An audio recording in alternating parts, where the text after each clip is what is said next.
야고보서 다시 한번 9절부터 11절 말씀 중심으로 함께 은혜를 나누겠는데요. 오늘은 그 공동체를 허무는 이 원망에 대해서 살펴보겠습니다. 주님 강림하실 때까지 길이 참고 굳게 서 있어야 되는데, 이 신앙생활하는 우리 성도들이 굳게 서는 그 일을 방해하는 것들이 있는데, 그 중에 하나가 바로 이 서로 원망하는 겁니다. 서로 원망하는 이것 자체가 우리의 이 견고한 이 모습들을 뒤흔드는 결과로 작용할 수가 있습니다.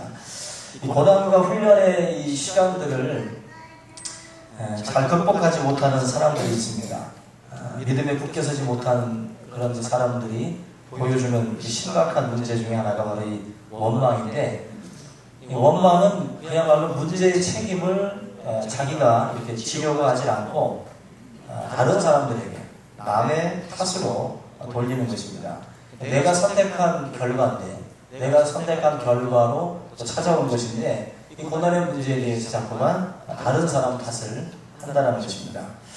이제 서로 원망하기 시작을 하면 그것은 그 공동체는 이제 한계점에 왔다는 거예요. 한계점에.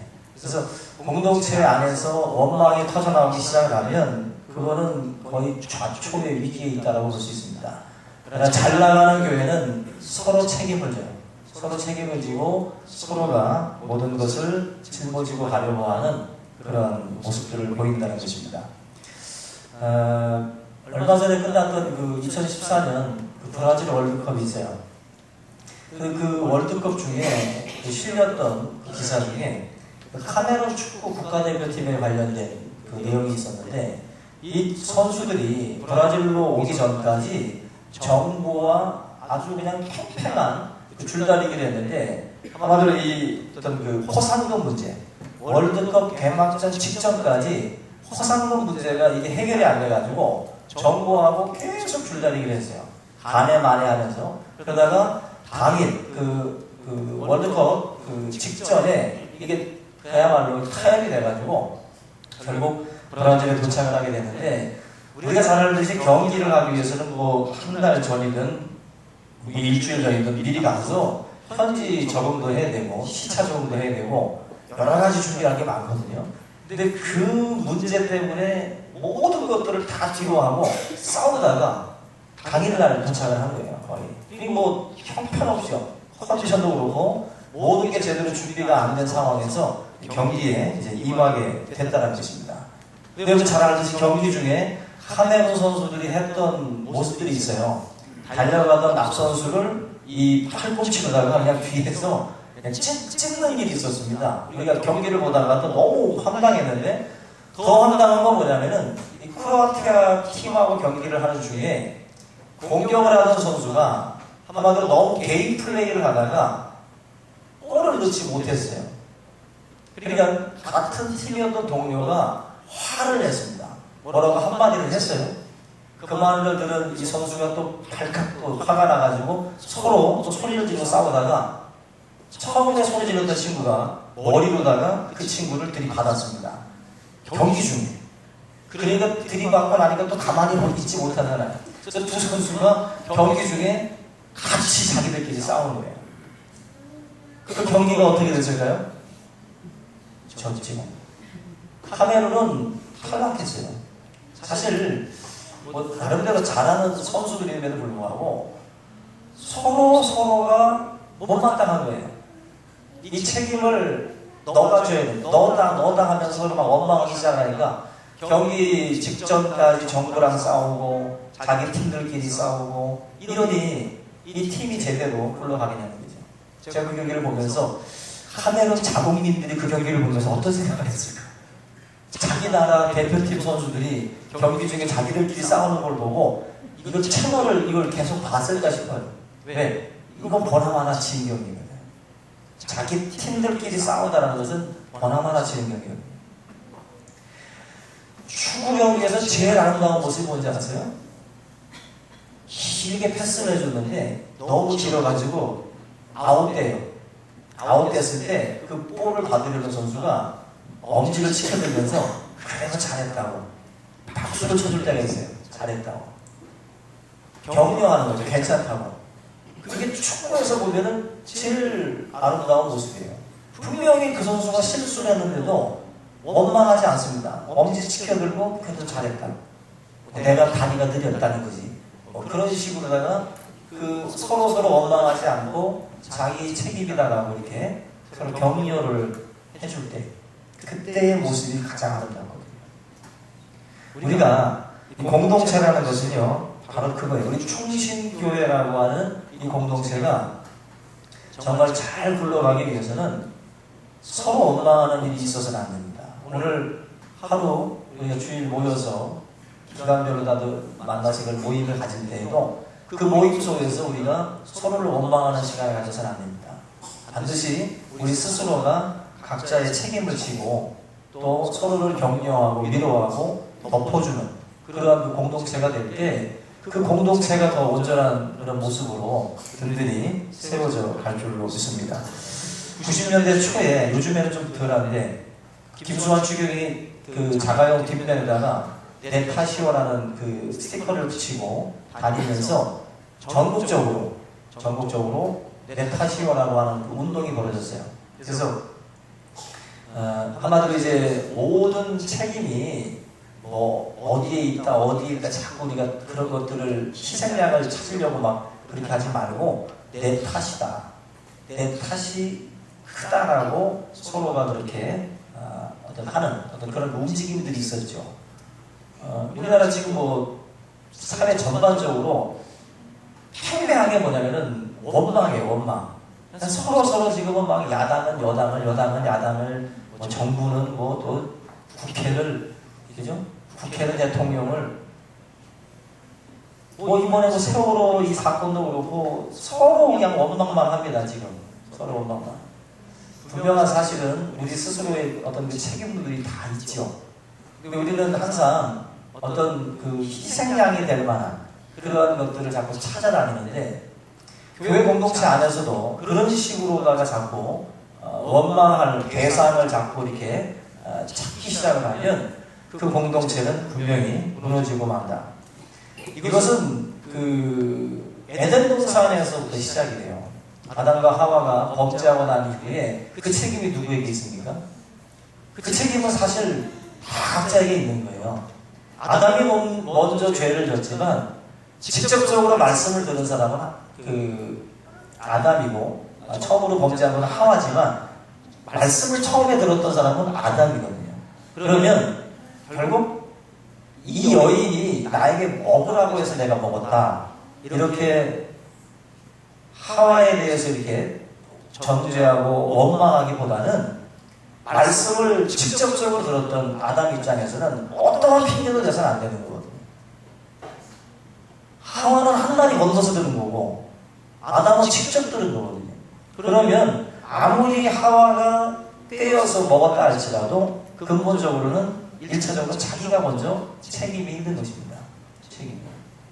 우리가 만약에 욕심에 이끌려서 사기를 당했다면 사기꾼도 나쁜 사람이지만 내가 하나님의 말씀에 벗어나는 욕심 가운데에서 한마디로 이것은 정직하지 못한 것이고 이것은 올바른 방법이 아님에도 불구하고 내가 욕심에 이끌렸다면 1차적인 책임은 나에게 먼저 있어요.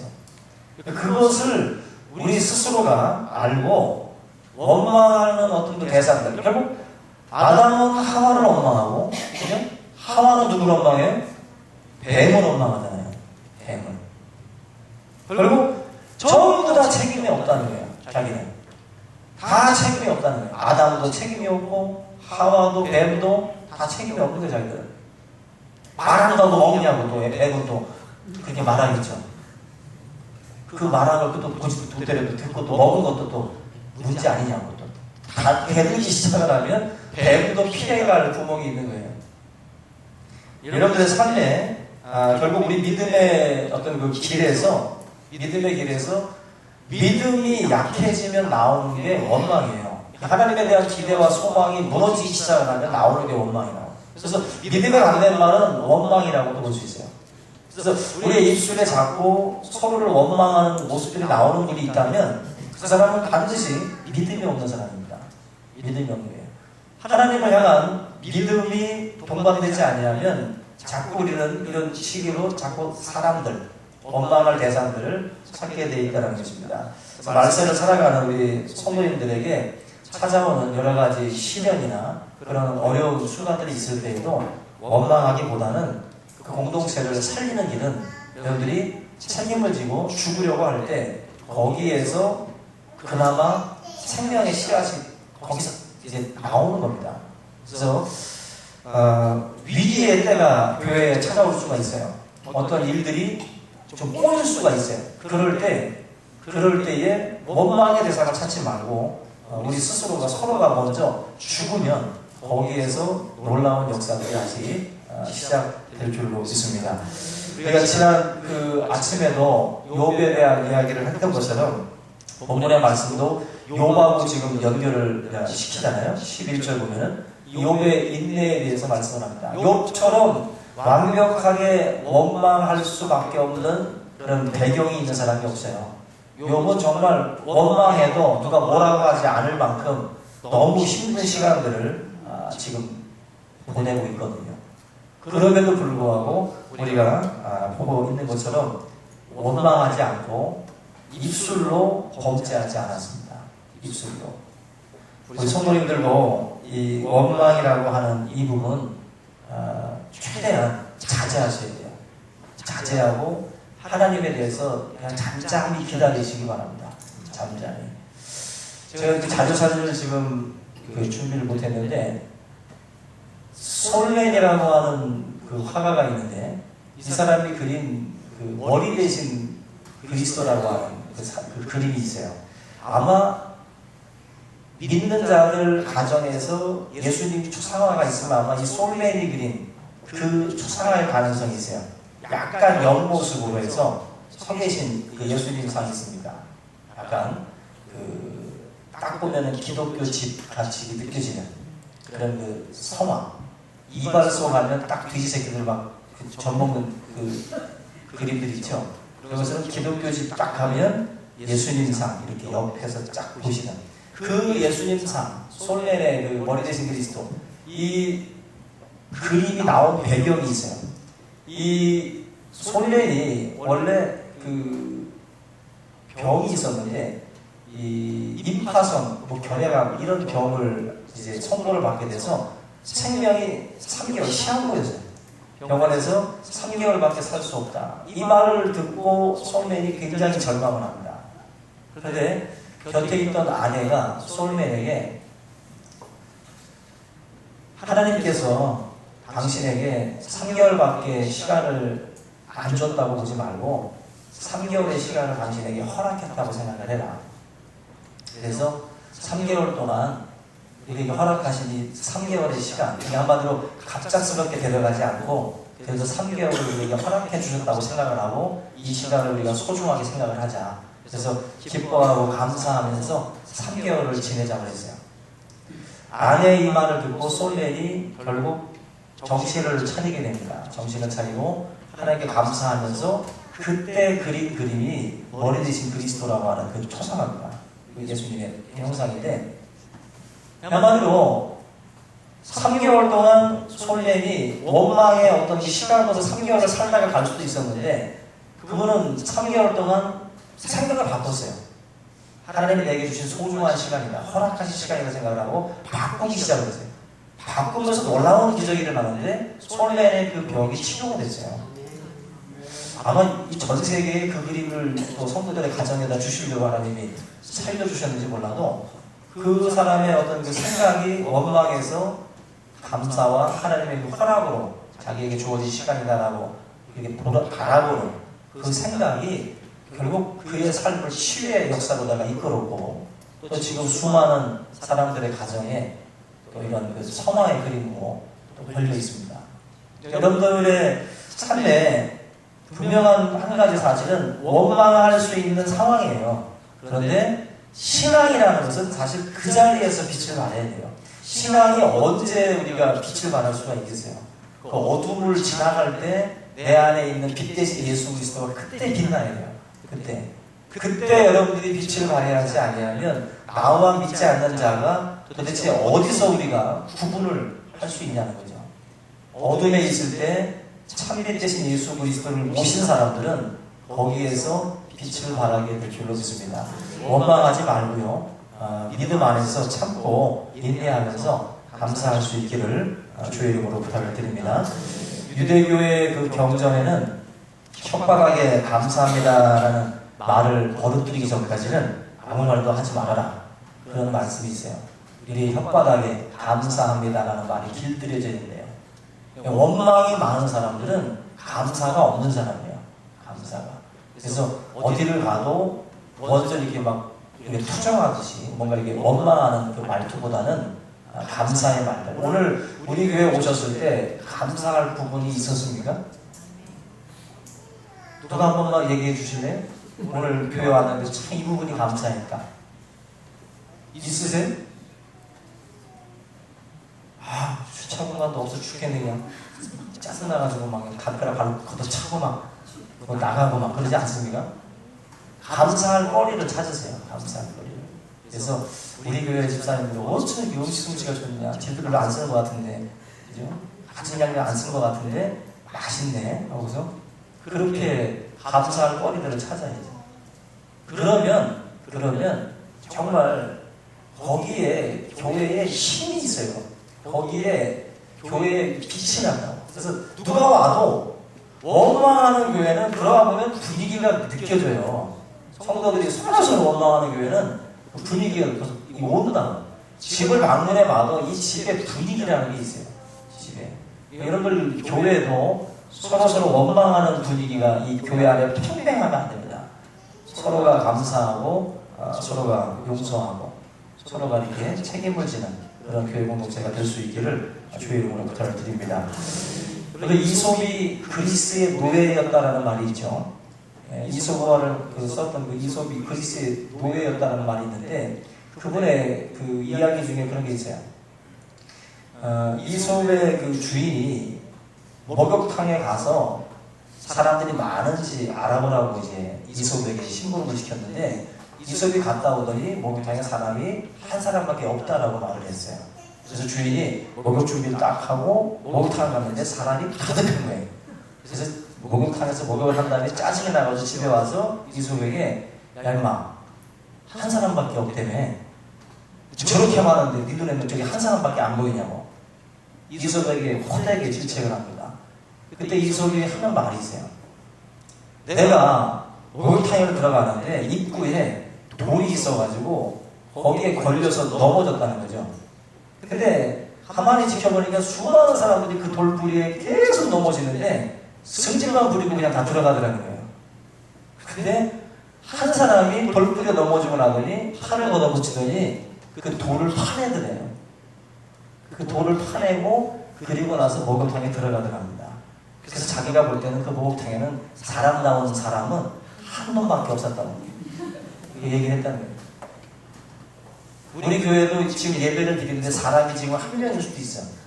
오늘 뭔가를 보고 원망만 하고 지나갔지 내가 팔 걷어붙이고 뭔가를 하려고 하지 않고 우리가 자꾸 왜 저거 안 해놨어, 왜 저거 못했어, 왜 저건 안 돼, 자꾸 우리가 서로를 원망할 수 있어요. 우리 스스로가 해야 될 역할들이 있음에도 불구하고 자꾸 다른 사람을 찾고 다른 사람에 대해서 우리가 원망할 수 있습니다. 이솝이 어떻게 보면 참 이 식견이 있는 거예요. 우리 뭐 사람이면 다 사람이냐, 사람이 사람 나와 사람인데 5개의 뜻 아닙니까? 그죠? 따라서 하세요. 사람이면 다 사람이냐, 사람이 사람 나와야 사람이지. 그죠? 멕시코에는 그 지역적으로 이게 냉천하고 온천이 같이 흐르는 지역이 있대요. 그래서 거기는 이제 빨래터가 되는데 그 아낙네들이 와가지고 온천에서 삶은 다음에 냉천에서 이렇게 헹군답니다. 그러면 우리 어때요? 어우, 감사할 거 아니에요, 우리는. 그래서 관광객이 거기 사람들한테 물었답니다. 아, 이렇게 좋은 조건이면 다들 정말 감사하는 상이겠네요 라고 물었더니 아니라는 거예요. 비누가 없다고, 비누를 안 줬다고 또 원망하고 짜증낸다는 거예요. 그게 사람입니다. 그게 사람이에요. 뭘 주면 거기에 대해서 감사하지 않아요. 다른 걸 또 찾기 시작합니다. 끝도 없어요. 그러니까 원망은 없어서 하는 게 아니에요. 원망은 그 사람이 가지고 있는 마음의 자세고 태도입니다. 우리가 오늘 지금 야고보가 지금 말씀하는 것처럼 마지막 심판의 때에 그 심판을 면하려면 우리가 원망하지 말라고 말씀을 해요. 원망하지 말아라. 우리 교회 공동체가 정말 진정한 그런 그 말로만 따라 정말 명품 공동체가 되려면 이게 빠져나가야 돼. 이게 좀 길어졌지만 여러분 재미난 이야기 중에 그 톨스토이가 집 지은 사람의 잘못일까라는 그 글이 있어요. 집 지은 사람의 잘못일까. 이게 뭐냐면은 톨스토이 여동생이 있었는데 아버지가 애지중지하는 그 도자기가 있었다고 해요. 근데 이 여동생이 자꾸만 이 도자기를 아빠한테 달라고 그러는데 도자기를 그렇게 쉽게 줄 수 있어요? 주지 않고 계속 아버지가 그거를 미뤄왔는데 크리스마스 날 또 눈물을 뚝뚝 떨어뜨리더니 이 여동생이 또 아버지한테 이 도자기를 달라고 욕을 하더래요. 아빠가 하는 수 없이 좀 위험하지만 그 도자기를 여동생에게 줬답니다. 얼마나 기뻤어요. 그동안에 이렇게 갈고 있던 건데. 이 도자기를 갔더니 오빠한테 와가지고 도자기를 보여주면서 막 자랑하느라고 막 정신없이 뛰어다니더래요. 뛰어다니다가 문지방에 발이 걸리면서 이 도자기가 그냥 산산조각이 난 거예요. 그럴 때 톨스토이가 그런 말을 합니다. 여동생이 이 깨진 조각을 이렇게 바라보더니 이렇게 말을 했대요. 울면서 우리 집 지은 사람 누구야? 누가 우리 집을 이렇게 져서 나를 넘어지게 한 거야? 그러면서 톨스토이가 그 글을 쓴 거예요. 이 여동생을 기억하면서 건축자의 잘못일까?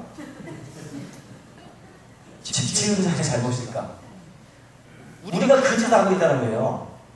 자기가 잘못해놓고 넘어지고 나서 집 도대체 누가 졌냐는 거죠. 그런 식으로 원망의 대상들을 찾고 있는 현실에 대한 비판인데 저와 여러분들의 삶도 어쩌면은 이 여동생처럼 그런 식으로 자기 책임을 없고 다른 사람을 자꾸 이렇게 찾는 경우도 있습니다. 거기에 대한 심판에 대해서 야고보가 이제 말씀을 하고 있습니다. 하나님께서 허락하신 이 교회 공동체 안에서 우리 서로가 서로에 대한 그런 그 책임을 잘 감당하면서 아껴주고 또 덮어주고 또 위로하면서 이 교회 공동체를 세워나갈 수 있기를 주님의 이름으로 축원합니다. 다 같이 오늘 말씀 붙들고 잠시 기도하겠습니다.